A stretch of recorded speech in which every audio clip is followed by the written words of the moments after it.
the Wagoneer Wednesdays on Slay's Garage. Today we'll be working on the 1986 Jeep Grand Wagoneer project. I'll be focusing on this area right here for this video, and I'll also be focusing on removing this whole bottom portion of the quarter panel.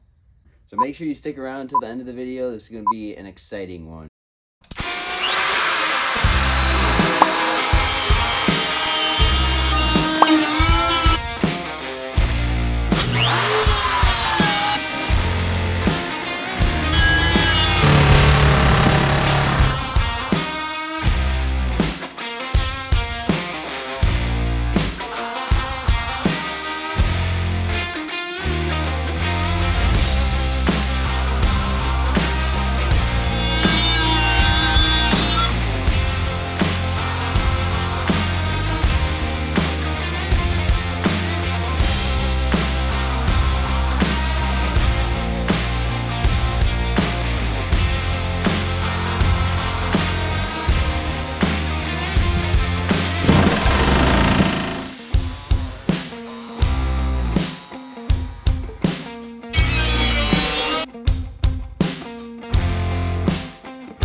I hope you've enjoyed the video so far, and if you did, please give it a big thumbs up and comment down below what you think about the Jeep Grand Wagoneer project, how it's coming along so far.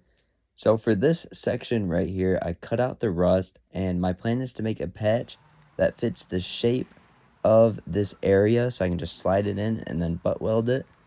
And then as for all this rust that starts near that section that I worked on, and then down here, and then down on the bottom, I plan to cut that rust out and then make a new patch for just that area. And then I'm going to make a little flange that comes down and then bends kind of behind it, if that makes sense.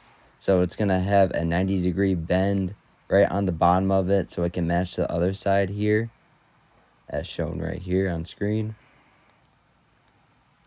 So that's the plan right now, and then here's the dog leg to show you the flange, how it corners in 90 degrees and it goes back a little bit. But anyways, that's the plan as of now. Hope you enjoyed the video so far, like I said, and if you did, please give it a big thumbs up, and make sure you're subscribed to Wagoneer Wednesdays. Every Wednesday at 7 p.m. I upload a brand new video on this beautiful 1986 Jeep Grand Wagoneer project, so make sure you're subscribed. Thanks so much for spending some time with me today. That's going to wrap it up for this video. Make sure you tune in next week for some more progress on the Jeep. Thanks a lot, take care, and have a great day.